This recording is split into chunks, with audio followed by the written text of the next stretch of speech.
지금 뭐 대통령이 지금 피의자 신분으로 있고 이 검찰 수사를 거부하는 중이고, 그리고 이제 이 국회는 탄핵을 그 야3당이 이제 본격적으로 논의를 시작한 것 같습니다.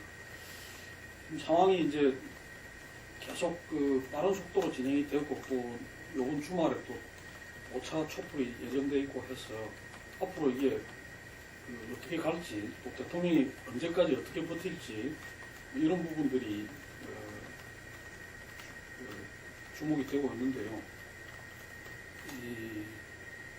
뭐 그런 사이에 또 여러 가지 국정 현안이라 할까요? 이런 부분들이 또 맞물려가지고 한일 군사보호협정은 그 강행 처리를 했고, 또 28일 날은 국정교과서도 또 발표를 한다고 굉장히 지금 뭐 복잡한 양상입니다. 우선 지금 그 5차 촛불이 26일 날 있을 예정이고, 또 이제 다음 달 초면 국회 탄핵 문제, 국정조사 뭐 이런 것들이 또 특검 이런 것들이 막 동시다발로 이렇게 그 진행이 될 건데, 상황을 어떻게 보시는지 그 이야기 좀 시작합니다. 일단 그 지나간 얘기지만 딱 보니까 날짜가 지난번 주 아담에 딱 한 달 만이네요. 그러니까 당시가 10월 24일. 네. 오전에 박근혜 대통령이 국회에서 개헌 바람에 그게 정말 블랙홀이 될 것이냐 그래서 그날 저녁에 파일이 이슈가 되고 한번 냈던데 그렇게 확대하는 데는 지금 이렇게까지 못 갔습니다. 그러니까 지금 딱 한 달 만에 상황이 이렇게 정리가 되죠. 저는 일단 그 박근혜 대통령은 이미 정권 내부부터의 붕괴가 좀 시작된 게 아닌가 좀 그렇게 봅니다.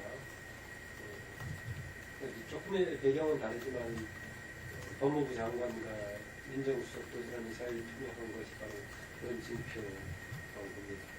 이후의 상황이 박근혜 대통령 입장에서 봤을 때 조금 진정되거나 세월이 야기될 그런 요소가 있겠느냐, 좀 그렇게 보기 어렵다고 봅니다. 일단은 최근 주사제 문제를 중심으로 해가지고 역부족이라고 할 정도로 이런 문제, 저런 문제, 비하그런 문제까지 계속 커지고 있고요. 이 문제가 완전히 객관적인 진실 자체는 좀 드러내기 어렵다고 봅니다. 워낙 조금 그런 문제이기 때문에 계속 논란거리를 계속 만들면서 불신이 확산될 거라고 보고 있고, 그 다음에 법적으로 처리의 여지가 있는 상업적인 수사도 지금 상당 부분이 뇌물죄 쪽으로 계속 확산이 되고 있고, 또 그 중에 개별 인물로 보자면은 중요 세 인물이 계속 좁혀지고 있는 상황 아닙니까? 박근혜 정부에서 권력과 관련돼서 중요한 전략과 음모를 주도했다고 볼 수 있는 김기춘, 우병우 쪽으로 일단은 좀 방어를 하고 있고, 또 경제 쪽에서 실수를 했다는 체계망들도 계속되고 있어가지고 상황이 어렵다. 그럼 이전에는 자진해서 하야하느냐 아니면 결국은 국회에서 하는 탄핵이냐, 최근에 탄핵 방향을 모아냈죠. 그러나 또 다른 차원에서 말 그대로 스스로의 붕괴 가능성까지 지금 점치될 정도로 어려운 박근혜 대통령 입장에서 봤을 때 그렇다. 이런 정도 일단 전반적인 상황을 좀 진단해 볼 수 있겠습니다. 이미 박 대통령은 뭐 끝이 난 그런 상황을 판명하다고 생각이 들고요. 뭐 이제 장기 전에 뭐 돌입하는 태세를 보이기도 했지만은, 그러니까 탄핵으로 유도를 해서 막판에 뒤집기를 좀 시도해보겠다. 그 시간 동안에 또 지지층의 결집이 있을 수도 있다. 그런 이제 미련을 갖고 그런 이제 장기전을 택한 것으로 보이는데, 하지만 뭐 시간이 지난다고 해서 뭐 조금이라도 지금 뭐 좋아질 그런 환경은 이제 아닌 것으로 이제 판단이 됩니다. 시간이 갈수록 대통령을 계속 궁지 코너로 모는 그런 사안들은 계속 이제 뭐 쏟아질 수밖에 없는 상황이고, 당장 이제 국정조사 시작이 되고 특검으로 또 넘어가고, 그리고 이제 탄핵 절차가 이제 진행이 되고 거의 뭐 포위되다시피 하는 그런 상황이어서 뭐 지금 위반된 민심이 뭐 회복되기는커녕 시간이 갈수록 더 악화될 수밖에 없는 이제 이런 상황이라고 보이는데, 일단은 뭐 임기 채우는 거는 뭐 불가능한 상황 아닌가 그렇게 이제 판단이 됩니다. 다만 그 어떤 방식으로 언제 이제 내려오게 될 건가, 그것이 이제 유동적인 이제 상황인데, 아마 본인은 뭐 어떻게든 마지막까지 끝까지 버티려고 할 거로 이제 보입니다. 주변에서 뭐 다 떠나가다 하더라도 그 특유의 그 스타일이 있기 때문에 마지막까지 어떻게든 그냥 버티려고 하는 그런 좀 고집을 이번에도 이제 뭐 부릴 거로 생각이 이제 되는데, 그래서 이제 뭐 탄핵에 의해서 상당히 이제 시간을 끌면서 국민들 애를 먹이면서 탄핵에 의해서 이제 강타이에 의해서 이제 내려오는 뭐 그런 이제 상황도 뭐 있을 수도 있을 거고, 근데 다만 또 하나 이제 변수는 지금 뭐 김현웅 법무도 뭐 사의를 표했고 또 최재경 민정수석도 이제 사의를 표했는데, 사실 이제 박 대통령을 이제 방어하는 두 이제 핵심 축이었는데 거기서부터 이제 무너지는 이런 상황이 되어가지고 앞으로 상황에 따라서는 이 정권 내부가 스스로 이제 무너지는 상황, 붕괴되는 상황, 이것도 또 있을 수가 있는 거기 때문에 그래서 그런 어떤 정권 내부가 이제 무너지는 상황이 걷잡을 수 없이 계속 또 확산이 된다면은 거기서는 뭐 도저히 이제 뭐 다른 방법은 못 찾고 스스로 이제 물러나는 그런 이제 손을 들고 나오는 뭐 그런 선택할 가능성도 아직은 남아 있다고 봅니다. 아마 그 과정의 변수가 이제 촛불 집회 이제 그 추이 규모 이런 게 또 있겠고, 그리고 앞으로 계속 이제 드러나게 될 그런 이제 그 진상들, 특히 이제 뭐 특검이라든가 이런 거를 통해 가지고 검찰 수사라든가 특검 수사를 통해 가지고 정말 이제 고개를 들고 이 나라에선 살 수 없을 정도의 아주 그 만신차이가 되는 지경에 이제 내몰렸을 때, 아마 그리고 이제 주변도 막아주는 사람이 더 이상 없을 때, 그때는 아직은 또 스스로 물러날 가능성도 완전히 없는 건 좀 아닌 거로 보여서, 가급적이면 뭐 나라를 위해서는 가급적 빨리 자진 사퇴를 하는 게, 자진 사임을 하는 게 뭐 바람직한데 모르겠네요. 뭐 워낙 좀 이제 특이한 사람이어가지고 정말 끝까지 탄핵이 최종적으로 완전히 될 때까지 시간을 끌다가 이제 물러나게 될지 뭐 그거 이제 봐야 될 것 같습니다. 아무튼 뭐 사실상은 뭐 그 결말이 뭐냐 상관없이 이미 뭐 끝이 난 정권이다 이렇게 보면 되겠습니다. 제가 볼 때 사실상으로 야당이 이 사태에 대한 초기 대책을 총리 부분에 지나치게 집착을 해서 저는 의미가 없다고 보고 있습니다. 지금 정권이 이래된 부분에 황교안 씨가 총리한다고 해서 할 수 있는 게 뭐가 또 있겠어요. 어차피 관리형 총리밖에 안 되는 거예요. 근데 야당이 극국중립 내각이라는 총리, 그리고 그걸 통해서 장관을 갖다가 야당이 원하는 사람을 넣겠다. 정권은 필표를 의해서 교체가 되는 거지, 정권이 실정을 했다고 교체가 되는 건 아니지 않습니까? 그런 부분에서 야당이요, 한마디로 박근혜 대통령과 정치적 거래를 통해가지고 법적인 어떤 심각한 문제를 덮어줄 수 있다라는 식의 뉘앙스의 어떤 집착을 했다. 이런 부분 때문에 본질이 좀 흐려졌다. 이렇게 보고 있습니다. 지금 뭐 이 박근혜 정부에 대해서 검찰이 지금 이렇게 명제로 정면으로 칼을 들이고 법무장관과 정무수석, 민정수석이 사퇴하겠다고 이야기하는 이 국면 자체가요, 결국은 정권이 지금 어느 정도 한계에 왔다라는 걸 보여주는 부분이고, 또 이번에 나타난 자질구레한 수많은 의혹들이나 문제가 너무나도 권력이 얼마나 우습게 사유화될 수 있는가 하는 사례들을 이렇게 보여주기 때문에 과거에 이보다 더한 비리가 있을 수 있겠죠. 한 방에 뭐 수주식 해놓는. 그렇지만 이번처럼 이렇게 드러나거나 따지지가 않았기 때문에 그런 것들이 넘어갔는데, 이번에는 너무나 천박한 속도로 또 대통령이 너무나 저열한 언사로 이런 어떤 부분에 관여한 흔적들이 곳곳에 나오고 있어서 검찰조차도 부인하지 않고 있지 않습니까? 그렇기 때문에 이 정권이 사실상 별로 할 수 있는 일은 없다고 보고요. 버티면서 탄핵에 의해서 진행되거나 그러면 이 진행되어 가는 과정에서 더 많은 것들이 터져서 견딜 수 없는 상황에 대해서 전부 다 이렇게 정권이 스스로 붕괴되어 가거나 이런 과정들을 통해서 이렇게 정리되어 갈 수밖에 없다고 봅니다. 그렇다면 다음 대선까지는 그냥 여야가 이제 이렇게 된 국면에 있어서 야권이 유리한 국면이 됐죠. 그럼 야당은 차분히 선거를 정리해 들어가면 되는데, 거기에 다른 어떤 부분을 가지고 뭐 국민이 이미 정권을 탄핵했으니까 정권을 내놔라. 저는 다음 대선에 의해서 야당이 이길 때까지는 그 어떤 다른 방식의 어한 정권을 갖다가 넘겨받으려고 하는 시도는 하지 않고 선거에 의해서 넘겨받는 것이 깔끔하다. 그러면 가장 빠른 시간에 선거를 다시 하는 방향에 집중하는 것이 낫다.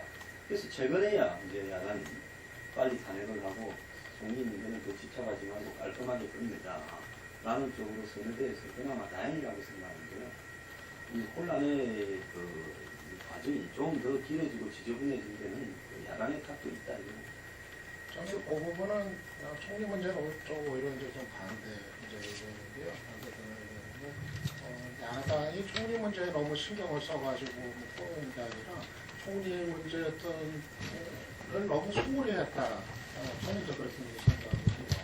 그러니까 지금 총리 인사 문제가 사실상 일단은 좀 그냥 더 이상 얘기 안 하고 그냥 이제 탄핵으로 넘어가는 쪽으로 이제 가다니 이제 민주당, 제1야당 입장이 이제 그러니까 결국 이제 그렇게 이제 가는 것 같은데 저는 오히려 그 탄핵 절차 들어가기 이전에 역시 그 황교안 대행 체제를 막기 위한 이 총리 인선 문제, 국회 총리 추천 문제 이거를 더 좀 분명하게 좀 매듭을 지었어야 되는 거 아닌가. 서로 대통령이 거부를 한다 하더라도 그 어떤 그 거부의 어떤 그 모양새 자체가 또 이제 그 사퇴 요구, 퇴진 요구에 또 하나 이제 사유가 될 수 있다는 점에서 그 책임을 분명히 할 필요가 있었고, 저는 오히려 뭐 차선으로 김병준 카드를 다시 살리는 것까지도 고려할 수 있지 않았나 이제 생각이 듭니다. 왜냐하면은 저는 지금 이제 총리 문제가 그래서 황교안이 이제 대행이 되면 무슨 힘이 있겠느냐 그런 이제 의견이 있지만은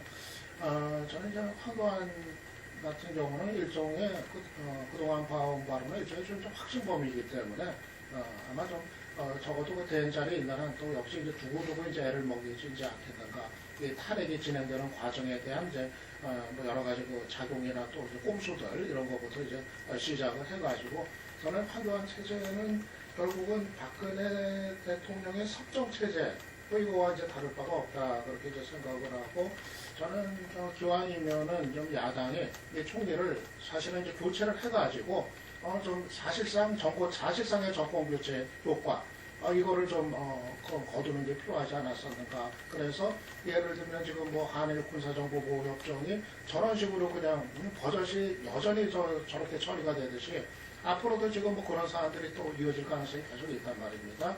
그래서 특히 그 내년 들어가면은 지금 이 트럼프 정부 미국에 이제 출범하면은 이 외교 문제, 이 북한 대북 정책 문제 이거 굉장히 지금 민감하고 중요한 문제여서 이걸 우리 정부가 좀 제대로 이걸 어떻게 좀 그래도 좀 조율을 지금 해야 될 판인데 이런 것 등등 좀 계속 이 박근혜 정권이 계속 탄핵 심판에 최종 결론이 나는 시간까지 계속 연장이 되는 상황이 이 국가적 차원에서 대단히 이제 불안한 거 아닌가. 그래서 저는 기왕에 탄핵 절차 들어가기 전에 사실은 이 문제를 좀 전향적으로 매듭을 지었어야 되는데 저는 오히려 그거를 지금 놓치고서 그냥 건너뛰고 가는 상황이 됐다. 저는 좀 아까 황 소장 얘기하고 저는 반대 평가를 좀 합니다.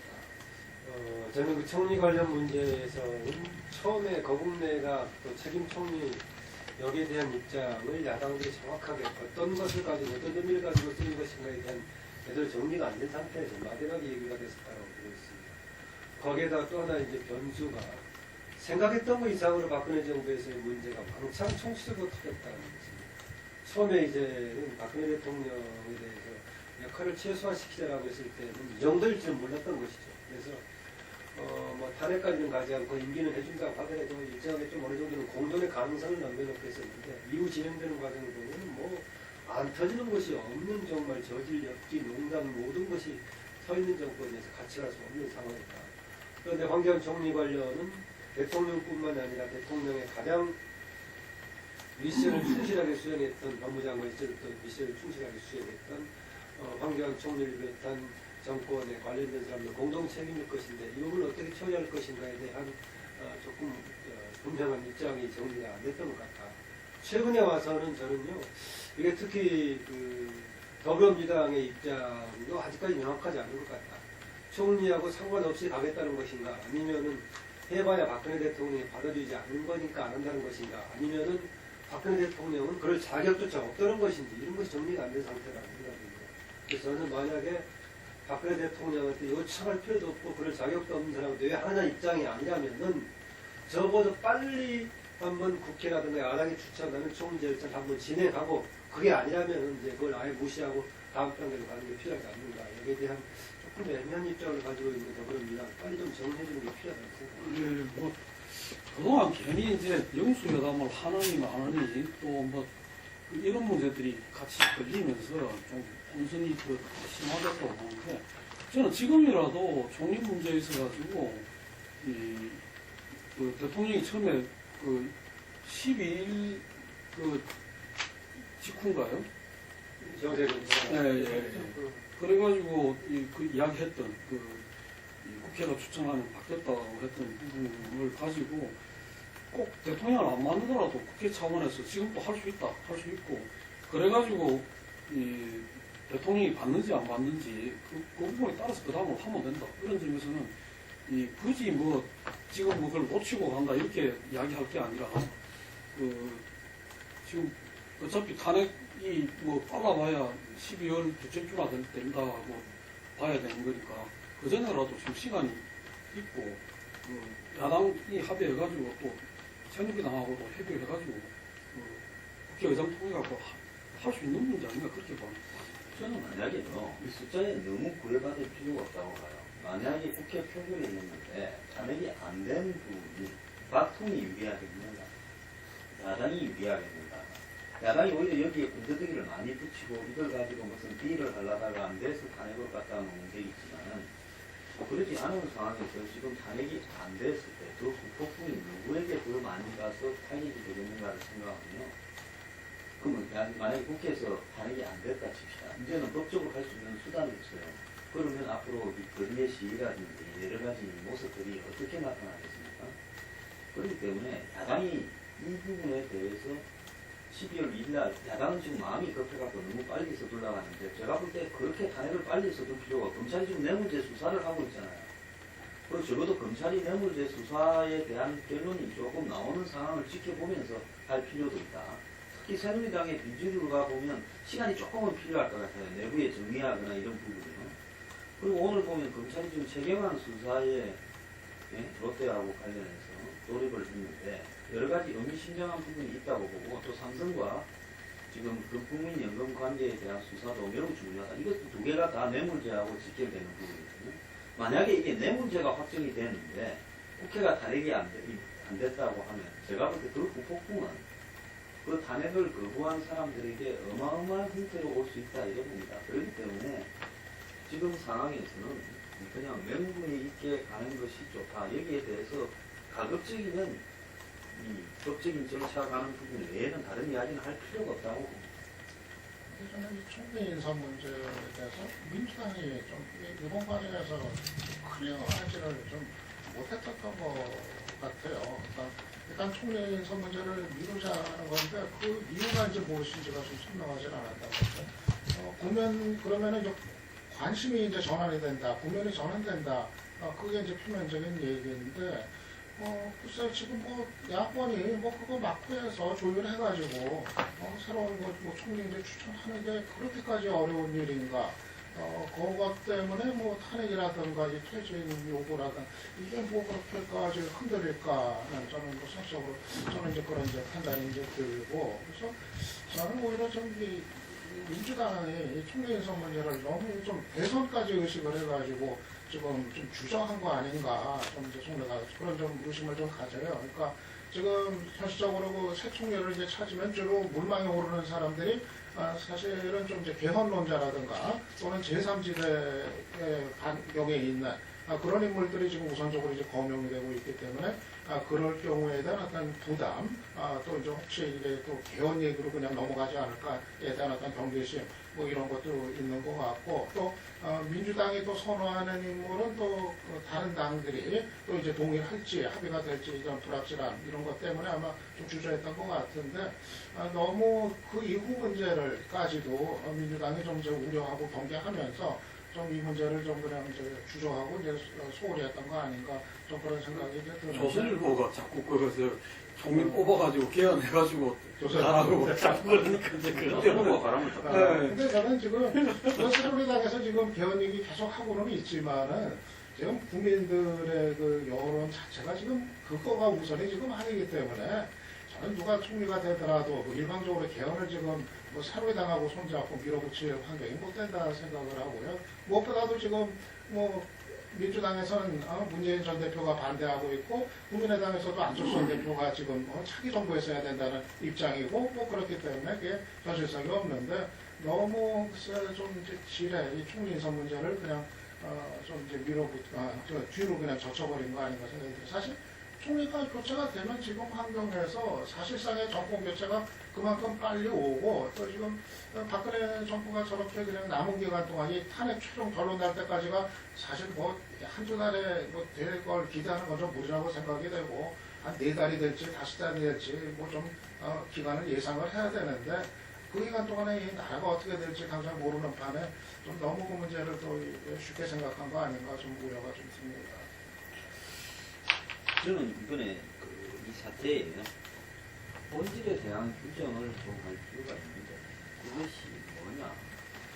저는 한국 사회의 숨은 형태로 보도로 이렇게 진행되어 왔던 재벌과 정치의 유착이, 정치 권력의 유착이 이번에 어설픈 최순실 때문에 터져나온 부분이라고 봅니다.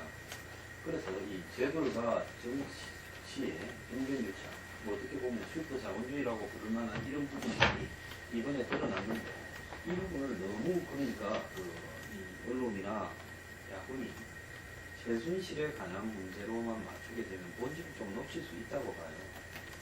실제로 우리 사회의 삼성 같은 그런 거대 재벌이 정치를 어떻게 정권이 바뀌는 것 관계없이 이렇게 타고 넘어면서 이렇게 영향력을 행사해 왔는가 하는 문제에 대해서 한마디로 야권이나 진보 세력이라는 사람들은 여기에 대한 심각한 고민을 좀 해볼 필요가 있다. 바로 그러면 야권이 집권했을 때는 이런 형태가 없습니다. 또 다른 형태로 이런 것들이 있었죠. 노무현 정권 때도 있었지 않습니까?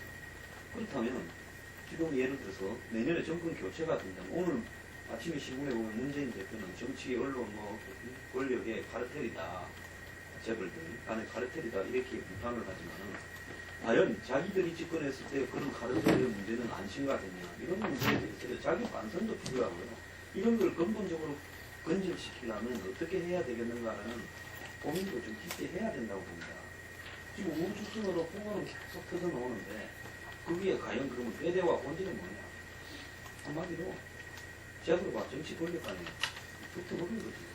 이 부분에 대해서 정확하게 이번에 뿌리채 좀 파헤치는 부분이 필요하다. 지금 검찰 수사가 30일까지죠, 시간이. 30일까지 지금 한 일주일 조금. 꼭 그렇지는 않다. 오늘까지는 특검이 되게 이제 아니 그것 때문에 네. 5일인가 걸려? 특검이 특검은 정해져 있는 것은 아니고 지금 이제 내가 뭐 한 일주일 내에 결론나지 않을까라고 정해진 거. 특검이 12월 한 15일쯤이나 시작될 것 같고요, 물리적으로. 그러면 그 전까지는 검찰이 수사할 수 있죠. 그 기간 동안에 지금 이야기했던 지금 터져 나오고 있는 재벌들 관계, 삼성, 뭐 한화, 그 다음에 또 저기 롯데, 뭐 SK 이런 문제들이 얼마만큼 거의 돼가지고 과연 그 대통령이나 그 핵심들 지금 뭐 최경환이나 이런 사람들 뇌물죄로 특정을 할 수 있을지 지켜봐야 될 대목인데 만약 그렇다면 그건 또 이제 특검으로 가는 데 있어가지고 내지는 탄핵으로 가는 데 있어가지고 상당히 결정적인 적이 될 수가 있겠죠.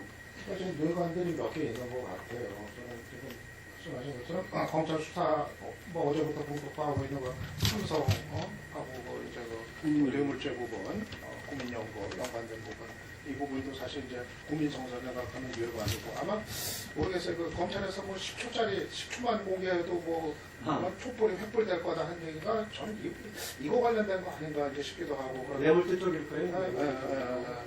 지금 국민정서 가장 민감한 게 이제 또 국민연구원에 대한 이런 부분이니까 그 가능성이 뇌관으로 있고 저는 이 국정조사도 이거 뇌관일 것 같아요. 이게 이제 청문회 하면서 이번에야 뭐 텔레비전 생중계 뭐 다 안 할 수가 없을 거고 그러면 그냥 뭐 뉴스 통해서 보던 거하고 진짜 재벌 총수들이 나와가지고 대통령이 뭐 이렇게 얘기해서 뭐 할 수 없이 죽었다 이런 얘기가 나오기 시작을 하면은 그때 이제 또 정말 이제 들끓게 되는 어떤 여론 같은 거 그래서 앞으로 그리고 또 이제 뭐 세월호 7시간에 대한 이제 지금 추적들 계속되고 있는데 그런 부분이라든가 앞으로도 지금 뭐 계속 어떻게 보면 지금까지 나왔던 것보다 더 충격적인 뇌관들이 이제 터져 나올 자리하고 그런 것들 자리하고 있기 때문에 이건 뭐 시간이 갈수록 계속 뭐 박통이 뭐 그 압박은 뭐 이게 더 세지면 세졌지 뭐 피해갈 필요 없다 이렇게 이제 봅니다. 탄핵 관련해서는 무슨 뭐 지금 부족해가지고 뭐가 더 확산되고 다를 정도 문제가 아니라 하나의 사안만 가지고 뭐 탄핵된 정도 있고 그건 이제 우리 지금 끝까지 갔다라고 보고요. 이후에 이제 특검이나 국정조사 과정 속에서 과연 추가로 뭐가 어느 정도 될 수 있을 것인가. 대개 추가 대상은 지금 지적했다시피 그거 아니겠습니까? 이제 뇌물죄 관련해서 재벌들 문제의 것인가, 어떻게 될 것인가라는 것도 과연 이 정도까지 이번 국면에서 만약에 정리가 된다면 그건 정말 설명을 해야 되는 상황인데 그런 것까지 할 수 있을지 두고 봐야 될 부분이 있고 또 하나 이제 지금은 이제 오히려 재해가 된 것처럼 됐다가 최근에 이제 좁혀지고 있는 김기춘, 우병우 문제 오히려 거기는 이제 추가로 지금 검찰도 추가 수사를 하고 있긴 하지만 오히려 특검과 국정조사에서는 김기춘과 우병우 문제가 오히려 새롭게 조명을 받지 않겠나라고 봅니다. 박근혜하고 최순실 그리고 옆에 무슨 뭐 차은택이 뭐 이런 관계로 보자면 사실상은 전략적이고 법적인 뒷받침을 했던 사람도 없지 않습니까? 그 점에서 보자면 그런 역할을 충분히 중심에 김기춘과 이후에는 우병우가 서 있을 가능성이 크다고 보자면 이후에 특검과 국정조사에서는 바로 그 부분이 좀 투박하지 않겠나라고 봅니다. 이미 보니까 항상 정말 뻔뻔하게 했던 김기춘도 어제 그제는 보니까 약간 조금 이제 고개를 약간 10도 정도는 약간 숙이는 그런 양상을 보이는 것 보면은 특검과 국정조사 과정에서는 그게 굉장히 중요한 우리가 관심거리가 될 것 같습니다. 제가 볼 때는 지금 그 대한민국 검찰이 확실하게 칼을 빼들었다. 이미 이 공익적인 그 작동만 하더라도 정년의 문건 수사 과정에서 많은 부분들을 갖다가 알고 축적해 놨을 거고 이 정권의 향방이 어찌 되느냐 그 속에서 아마 그 조절하고 있었을 건데 뭐 누구 말 맞다 이렇게 눈치만 보는 그런 이 정진석이 뭐라 표현했죠 그때 뭐 비룩강아지인가 뭔가 뭐 그런 것처럼 표현을 했었지만 실제로 그 이제 박근혜 정부가 거의 이제 끝을 향해 가고 있다라는 부분들이 외악한 진이상 이 보면은 뭐 어제 같은 경우만 하더라도 이 그동안 실제 어떤 이 뇌물죄 부분들이 현재 이번 그 게이트에서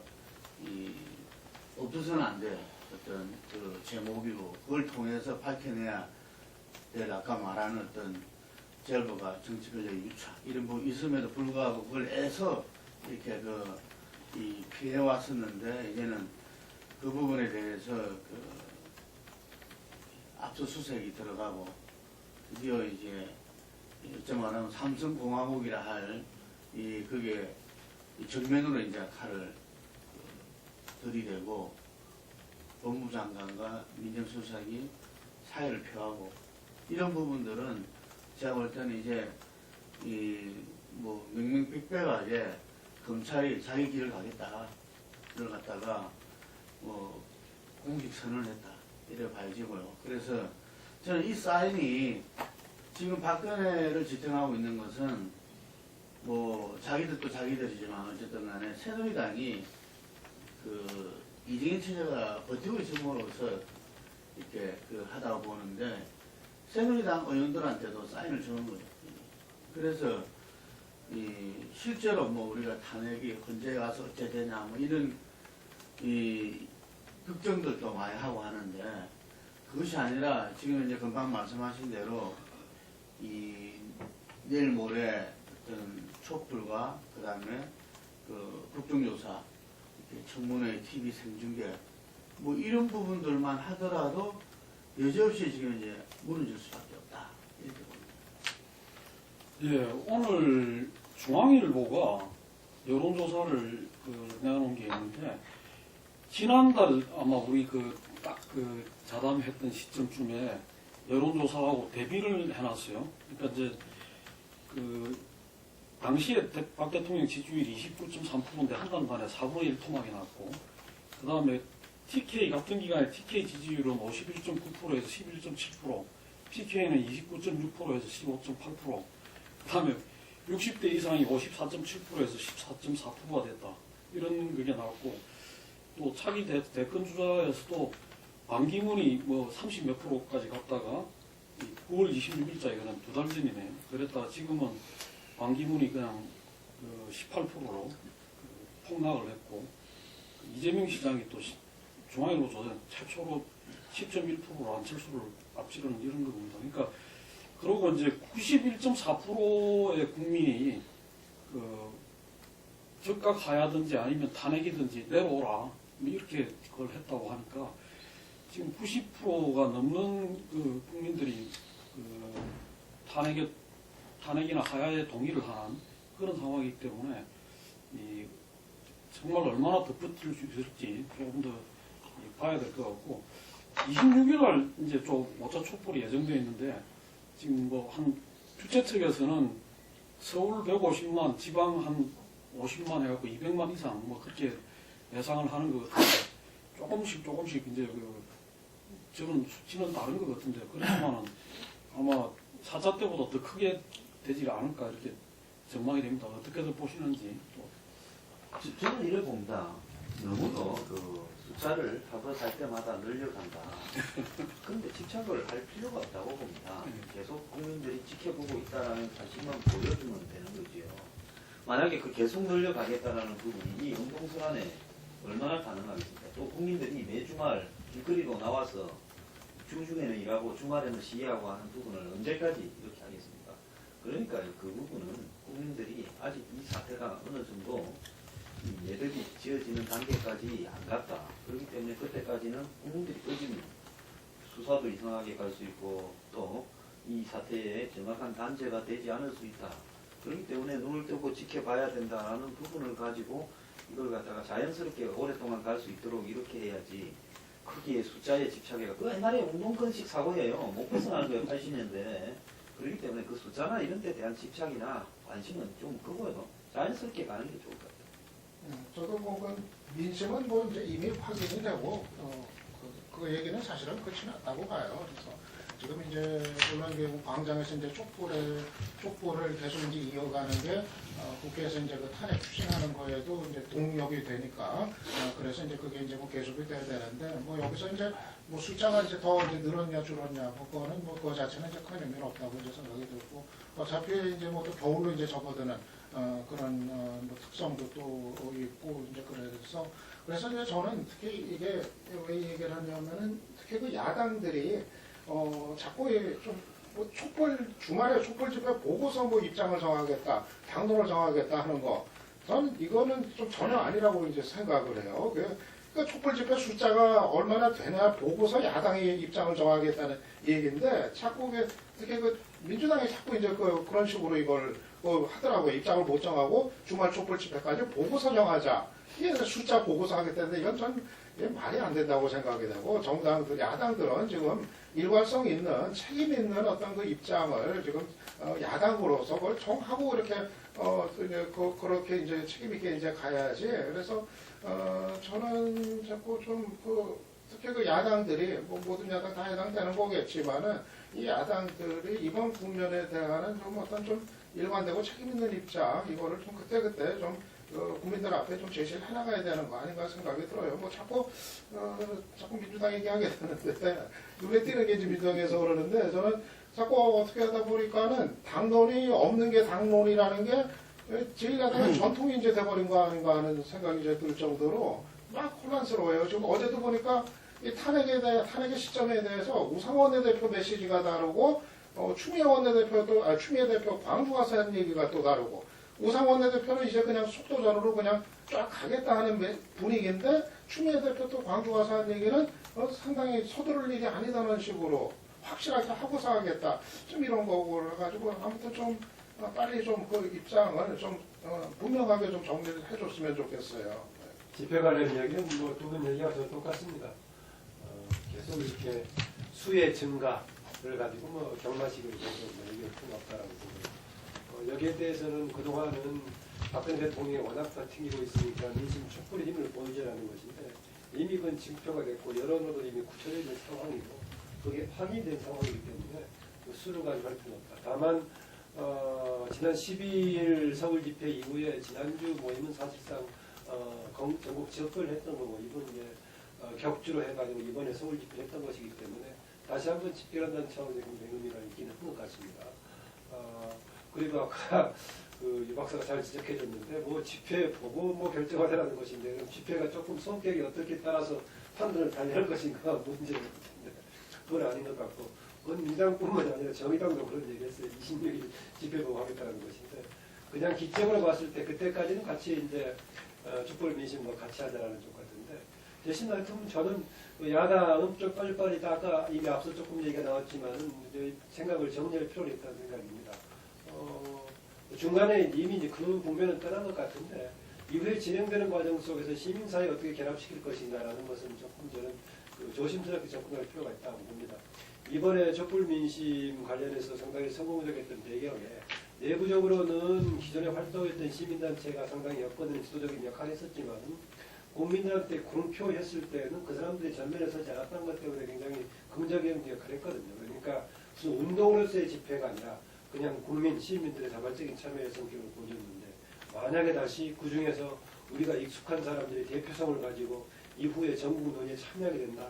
이러면 또 국민적인 논의를 정파적으로 만들어버릴 소지가 있기 때문에 그것은 지금 특히 야권에서는 굉장히 조심해야 할 부분이 아닌가 그런 생각이 듭니다. 저는 이 세 분 말씀에 일정 동의하면서 좀 입장을 달리하는데 왜냐하면은 저는 이번에 이 부분을 갖다가 저는 시민혁명을 우리가 관점에서 본다면은 이 지금 촛불 집회와 그걸로 나타난 민심이 굉장히 중요하다. 그 흐름을 정치권에서 받아서 어떻게 행해 나가는 것도 굉장히 중요하지만 저는 이번 촛불 집회 이를 통해서 드러나는 민심들 또 그 과정에서 국민들의 이 여러 가지 이렇게 그 변화들 이런 것들이 그 향후에 이제 더 이상 이런 체제로서는 안 된다. 이런 시스템으로서는 안 된다. 이런 어떤 이 정치 형태로서는 안 된다. 라는 부분들을 갖다가 분명하게 드러내주고 하나의 지침이 되는 건 나는 유미하다 이렇게 봅니다. 그래서 야당뿐만 아니라 여당도 청와대도 대통령도 촛불 민심을 보고 자기들이 가다듬어야 되고 거기서 정말 자기들 나갈 바를 갖다가 정해야 되고 그렇다 봅니다. 그래서 저는 야당이 뭐 촛불을 보고 자기들이 판단하겠다 이런 부분들을 야당이 기회주의고 눈치를 보는 식이라면 그거는 물론 극복돼야 되겠지만 그 민심을 갖다가 온전히 수용하겠다, 받아들이겠다 하는 차원이 굉장히 중요하다. 그리고 이 많은 사람들이 촛불이라는 이 상징적인 그 부분 속에서 본인의 어떤 참여, 여러 가지 사정으로 해서 참여하지 못했던 사람들이 이번에는 참여하겠다. 라는 어떤 이야기를 갖다가 들을 때 정말 이 촛불에서 나타난 어떤 시민혁명, 국민들의 어떤 그 부분들이 향후 정치권이 엇박자를 내고 제대로 못 간다든지 또 여러분들이 지적한 대로 야당이 자기들의 어떤 대선 전략상으로서 이것을 갖다가 활용하려고 한다든지 그게 꿰맞차든지 하는 이런 부분들에 대해서는 또다시 저는 촛불을 또 불타오를 수 없다고 밖에 없다고 보거든요. 나중에. 그래서 상당히 중요하다. 그리고 이 부분들이 지금 100만을 넘어서 지금 200만으로 된다는 부분들은 여론조사 수치에서 나왔던 어떤 90%보다도 오히려 국민들한테 확연하게 그 부분들을 갖다가 스스로가 그 부분들을 갖다가 우리는 해냈다. 그리고 우리가 주역이다.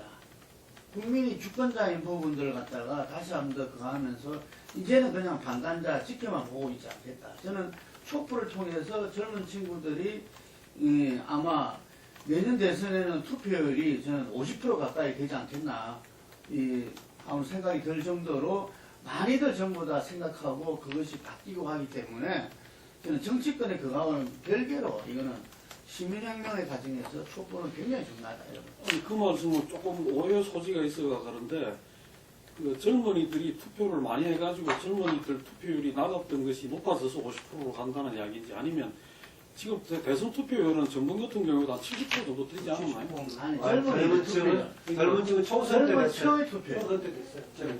4.13 때는 그쯤 됐죠. 젊은 층들 그때 10%씩 올라갔다. 그러니까 이미 올라가죠. 네. 그러니까 대선 때 더 올라갔다. 어, 젊은 층의 투표율이 높아질 거다. 높아진다. 네. 그리고 지금 좀 그런 것 같습니다. 이게 그 조선일보 같은데 김대중 그 주필이나 이런 사람들 경우가 촛불 보여주고 보여주으니까 좀 이제 정치권이 빨리 역할을 찾아가지고 그 하고 시민들은 이제 날씨도 추운데 좀 공간 나오고 뭐 이런 식으로 걸어하는데 저는 여전히 이 촛불이 상징하고 의미하는 바가 있다. 그런 점에서는 이 두 축이 같이 가야 된다. 이렇게 촛불 민심이 가는 거하고 이 정치적인 해법을 찾아가지고 풀어내는 거하고가 같이 가는 것이 맞고 또 그것이 정치권의 그 가장 유의미한 어떤 그런 그 수단이 아닌가 그렇게 생각합니다. 그 김문구 대표가 한 말이나 그 전에 뭐 거기에 촛불의 수치를 가지고 뭐 이렇게 뭔가 확인하고 그런 강조하니까 어떤 공존할 수 있는 네. 공존할 수 있는 얘기라고 봐요. 왜냐하면 현 단계에서 지금 야당이 촛불에 귀를 기울이고 있는 것은 박근혜 퇴진에 대한 사실 민심에 초점을 두고 있는 것이기 때문에 이미 그것은 결론이 나 있는 상황이 아닌가라고 보고 시민혁명으로서의 지금 그 민심에 대한 요구는 사실은 박근혜 대통령과 박근혜 정부에 대한 요구라기보다는 이제 새로 돼야 될 야권을 중심으로 하는 아니면 여권이든 뭔간에 새로운 주체에 대한 이어지는 요구가 될 테니까 이 국면에서 조금 뭐 다른 내용이 아닌가 그런 생각이 듭니다. 저는요, 그러면 이 정치사적인 측면에서 이 촛불이라는 부분이 어떤 의미가 있는가라는 부분을 한번 생각을 해볼 필요가 있어요. 한국이 절차적 민주주의가 완성이 되지 않아서 촛불이 나타납니다. 안 그러면 절차적 민주주의는 완성된 연계적 민주주의가 완성이 되지 않아서 나왔다고 봐야 되냐? 아니면 전 세계적으로 지금 휩쓸고 있는 이 장기 경제 불황 속에서 정치 시스템이 낙후돼가지고 대중의 어떤 이 욕구들을 충족시키지 못하는 과정에서 미국에도 이번에 힐러리가 낙선한 부분에 기득권으로 상징되는 이런 정치, 언론, 그 다음에 월가 간의 결탁에 대한 대중의 분노가 투표로 표시되고 영국도 브렉시트로 나타났듯이 그런 것이냐. 이 부분으로 봤을 때 세계사적인 측면이나 한국 정치사의 발전의 연장선상에서 촛불이 어떤 의미가 있는가 하는 부분을 좀 고민을 해봐야지 그냥 숫자로 이렇게 한다라고 이렇게 가능성은 안 된다고 저는요 이렇게 바라봅니다. 한국의 촛불이라는 부분이 외형적으로는 민주주의적인 시스템을 갖췄고 정권 교체도 가능한 상황을 만들었지만은 솔직히 말하면 이 거대 재벌과 그다음에 정치간, 정치 권력 간의 결탁이 계속 온전해 왔다. 그는 여야를 넘으면서 계속 온전해 왔고, 그런데 지난 정권들에는 그것이 교묘하게 고도한 하이테크닉으로 감춰져 있었는데 하이테크로. 그런데 이 정권에 와서 그 하이테크가 되지 못한 채 70년대 수준으로 가다 보니까 해먹는 방법이 그게 터져버렸다. 그래서 국민들이 봤을 때 우리가 다 분노하고 있다라는 부분이고 거기에 이제 대통령의 좀 이해가 가지 않는 정말 저렇게까지 할 수 있는 행동이 부르짖는데요. 근본적으로는 이 사회 시스템이 대중의 다수의 삶을 위해서 가지 못한다라는 그 분노가 한꺼번에 이렇게 잠재되어 있다가 경제 불안 등과 맞물려서 터진 부분이 크다고 봅니다. 그러니까 이 부분을요, 과거에 무슨 민주화 시 82공년대의 사건 그런 것처럼 생각을 하고 자꾸 무슨 진보적인 측면에서 해석을 하면 이 해석이 나중에 굉장히 틀릴 수 있다라는 부분에서 지금 전 세계에 일고 있는 장기 불황 저성장 국면에서 정치 시스템이 기득권과 결탁을 해서 부패하면서 대중의 요구를 수렴하는 쪽으로 가지 못하는 데 대한 일종의 한국적인 현상에서의 어떤 계기다 이런 부분으로 좀 바라봐야 될 것 같아요. 저는 이 촛불의 의미를 저렇게 봅니다. 이 법과 제도로서만 해결할 수 없는 그 비어있는 부분, 그 맹점, 이거를 바로 지금 보완하고 해결해 주고 있는 것이 기본적으로 촛불이다 그렇게 말하는데, 지금 보면은 상식적으로 대통령이 뭐 당장 책임지고 사퇴를 해야 될 그런 이제 범죄 행위가 지금 만천하에 온천하에 이제 드러났는데, 그럼에도 불구하고 이것이 법과 제도에 의해서 이제 본인이 버티는 한 법과 제도에 의해서 이제 물러나게 하려니까 지금 이것이 여러 가지 지금 문제를 낳고 있고 또 한계를 드러내고 있는 상황이란 말이에요. 당장 뭐 헌재만 하더라도 헌법재판관들의 그 구성이 바로 이제 권력에 의해서 대통령에 의해서 이제 주도가 이제 됐기 때문에 거기서 이제 또 그 한계가 이제 또 예상이 이제 되고 있는 거고, 그래서 너무도 이 상식적인 결론, 지금 이 상황에서 대통령이 물러나야 된다는 상식적인 결론에도 불구하고 이것이 법과 제도에 의해서 과연 제대로 될 수 있을지가 여전히 불확실한 상황.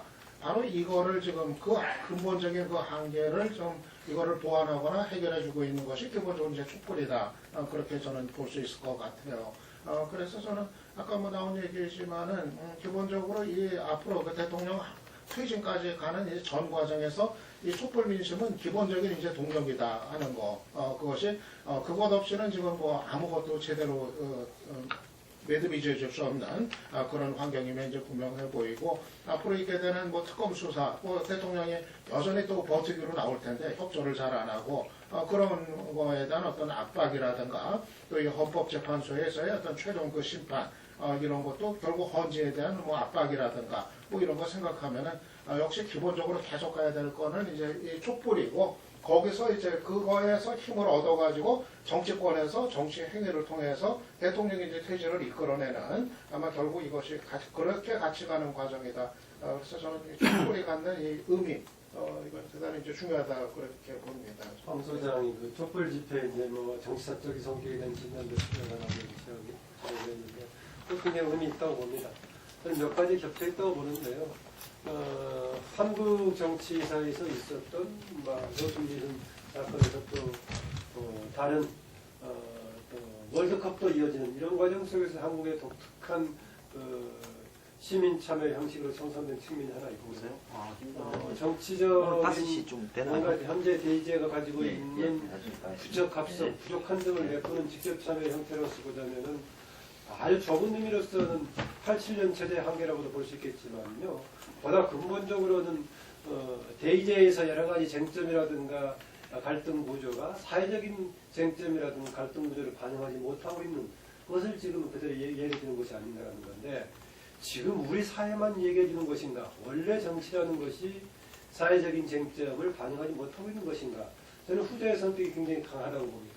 지금 이 시대만이 정치적인 대립이라든가 대표성이 사회적인 쟁점을 제대로 반영을 못해주고 있는 것이 아니라 원래 정치라는 것이 상당수가 사실은 사회적인 갈등 요소하고 다르게 그건 침묵시켜 보이고 있는 다른 메커니즘으로 작동하는 그런 요소가 있는데, 현재 우리 사회에서는 그런 부분들을 바로 사회가 변하면서 직접적으로 표출해주고 반항하는 그런 것이 계기가 아닌가라고 보고, 더구나 이게 이제 최근에 몇 번에 걸친 계기적인 사건들과 더불어서 특히 정말 유사일에 경험하지 못했던 대통령과 정부를 표출되고 있는 것이 아닌가. 이것은 그래서 이후에 이제 박근혜 퇴임 이후에 뭔가 적어도 사회개혁은 조금 중장기적인 과정이 되겠지만 정치개혁 과정에서 개혁이 된다고 하더라도 일정한 87년 체제의 개혁 과정 차원에서 조그맣게 반영되겠지만 근원적인 차원에서 정치가 가지고 있는 사회와의 비대칭성들은 가지고 남을 것이다 그렇게 봅니다. 저는 이전에 우리가 이제 이 87년 6월 항쟁도 있겠지만 2008년 그 촛불이라고 이야기하는 거는 그때 아마 이야기하는 것 같아요. 그 87년도는 촛불이 없었으니까. 교수님 미선이 때가 처음이고, 예? 그다음에 네. 교수님 미선이 때가 처음이고, 그다음에 강우병 촛불이 네, 제일 강우병 큰 촛불. 옛날에는 왜 없었을까? 촛불이 비싸서 그랬을까? 그 강우병 촛불 때 그때 MB가 어느 세력이 촛불을 공급하고 있다. 뭐 이런 이야기를 그때 됐죠. 법률적으로 야간 집회가 금지되어 있을 때 형식상으로. 아니, 그럼 경찰이 그 공격하면, 설탕을 쏘거나 공격하면 촛불이라는 게 되지가. 예. 시기 바쁜데 뭐.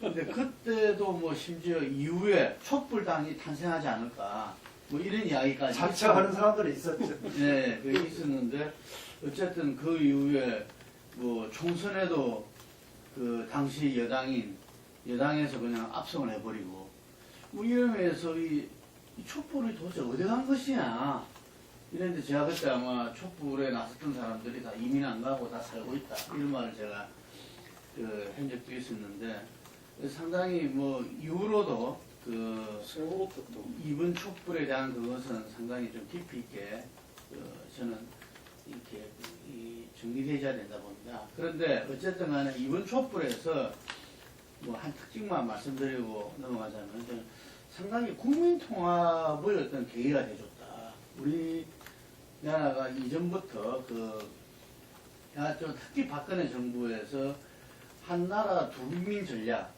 보수와 진보로 쫙 나눠져 가지고 거기서 자기 지지층에 맞는 어떤 정책과 어떤 국정 운영을 이렇게 해왔는데 그 부분에서 이 국민 간의 갈등, 뭐 세대든 지역이든 계층이든 이게 굉장히 심화될 수밖에 없었고 그게 아까 말하는 이게 세계 경제 위기와 불황 속에서 더 증폭되고 했었는데 이번에 보면은 어떤 이 청소년들, 젊은 층들 뿐만 아니라 노장년층도 이렇게 촛불 현장에 나와서 서로가 서로를 쳐다봄에 의해서 이렇게 오히려 젊은이와 이 어르신네들의 어떤 대화라든지 실제로 많은 분들이 박근혜 대통령을 대통령 선거에서 찍었던 분들이 정말 자기들의 한 표 한 표 행사를 갖다가 다시금 이렇게 좀 이렇게 생각하게 되는 그런 계기가 된다든지 하여간에 저는 우리가 이후에 펼쳐나갈 어떤 새로운 대한민국의 큰 동력을 또 한편으로 받았다. 이렇게 생각합니다. 예.